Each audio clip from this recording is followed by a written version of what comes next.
नमस्कार साथियों। भारतीय जनता पार्टी और आरएसएस के 9 कार्यकर्ताओं को कोर्ट ने दोषी माना है और कोर्ट ने ऐलान कर दिया है कि इन 9 दोषियों को सजा होगी और ऐसी सजा होगी वो मिसाल बनेगी। साथियों, आप लगातार अपने समाज में जब भी उठते बैठते होंगे और लगातार गोदी मीडिया चैनल्स पे जब भी कोई संघी आता है, आरएसएस का प्रवक्ता आता है या भाजपा का प्रवक्ता आता है, तो वो अपने नफरत फैलाने वाले हत्यारे आरोपियों को बचाने के पक्ष में खुलेआम झूठ बोलते हुए आपने कई बार सुना होगा। वो ताल ठोक के बोलते हैं कि कोई ये बता दे कि आज तक भाजपा आरएसएस के किसी एक कार्यकर्ताओं को कोर्ट ने दोषी माना हो। आरोप लगना अलग बात है, दोषी माना हो। लेकिन आप सब जानते हैं कि इतिहास रहा है कि भाजपा आरएसएस के एक नहीं सैकड़ों कार्यकर्ताओं को सजा सुना दी है कोर्ट ने। अगर सबसे बड़ा मिसाल लेना है तो आरएसएस का ही था नाथूराम गोडसे, जिसको कोर्ट के जरिए फांसी की सजा दी, जिसे आज संघी डिफेंड करते हैं और अपना सबसे बड़ा सूरवीर मानते हैं। जैसे कि बहुत महान कार्य किया था नाथूराम गोडसे, भारत का पहला आतंकवादी ने। लेकिन हम इतिहास में अब नहीं जाना चाहेंगे।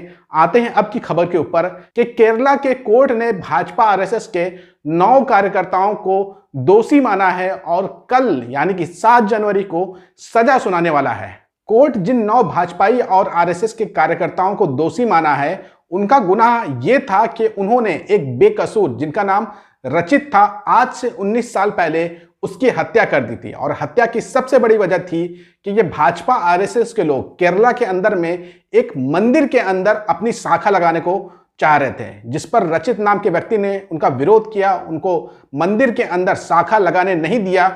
जिसके बाद ये 9 जो भाजपाई और आरएसएस संघी हैं, उन्होंने सुनियोजित तरीके से रचित नाम के एक बेकसूर व्यक्ति की हत्या कर दी।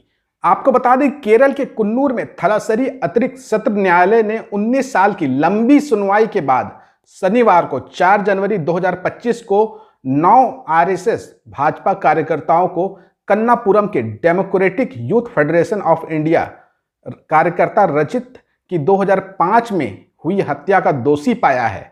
अदालत 7 जनवरी 2025 को सजा सुनाने वाला है। जिन 9 संघियों को कोर्ट ने सजा सुनाई है, उनका नाम हम आगे बताएंगे, लेकिन पूरे घटना को हम आपको समझा देते हैं। आप अपने स्क्रीन पे ये खबर देखिए। ये घटना हुई थी 3 अक्टूबर 2005 को, जब रचित पर क्रूरतापूर्वक हमला किया गया और उसे मौत के घाट उतार दिया गया, जिसे व्यापक रूप से राजनीतिक रूप से प्रेरित हमला माना गया। यह घटना रात के करीब 9 बजे 26 वर्षीय रजित अपने दोस्त विमल विकास सजीवन के साथ घर जा रहा था। चुंडा थाचन कंडियाल मंदिर के पंचायत कुएं के पास 10 लोगों के एक गिरोह ने उस पर घात लगाकर हमला किया। कथित तौर पर पास के एक मंदिर में आरएसएस की शाखा खोलने को लेकर के विवाद के चलते केवी निकेश की शिकायत पर आधार मामला दर्ज किया गया, जो हमले के समय रिजित के साथ था। रिजित के परिवार के लिए यह केस एक लंबी और कठिन यात्रा रही। उनकी मां जानकी ने फैसले के बाद राहत और दुख का मिला जुला भाव व्यक्त किया। उन्होंने कहा, मैंने इस दिन के लिए 19 साल 3 महीने इंतजार किया। मेरे पति, जिन्होंने न्याय के लिए 17 साल इंतजार किया, 2 साल पहले गुजर गए। अब मैं इस पल को अकेले ही देख रही हूँ। रिजित की बहन सृजा ने अपनी मां की भावनाओं को दोहराया। उन्होंने कहा, हमारे पिता के बिना फैसले के दौरान उपस्थित न होना बहुत दुखद था, लेकिन आखिरकार न्याय हुआ। यानी कि आप पूरा मामला समझ गए कि एक मंदिर के अंदर भाजपाइयों संघियों को जब शाखा लगाने नहीं दिया, इस बात से संघी भाजपाई इतना ज़्यादा बिलबिला गए कि उनके अंदर का हैवान जाग गया और एक बेकसूर, जो किसी माँ का बेटा था, किसी बाप का बेटा था और अपने परिवार का सहारा था और युवा था, उसकी हत्या कर दी, निर्मम हत्या कर दी। कुल 10 लोगों ने मिल करके, जिसमें से एक की पहली मौत हो गई सुनवाई के दौरान, जो आरोपी था, और 9 लोगों को कल कोर्ट सजा सुनाने वाला है। इन 9 खूंखार आरोपियों का आप नाम सुनिए। अनिल पुथियापुरियल, अजेंद्रन, थेक्वेटिल भास्करन, सृजीत, श्रीकांत, राजेश, अजेश, जयेश और रंजीत शामिल थे। ये वो 9 खूंखार आरोपी थे जिनको कोर्ट ने दोषी माना है और कल इनको सजा होगी। और पूरे देश ये गुहार लगा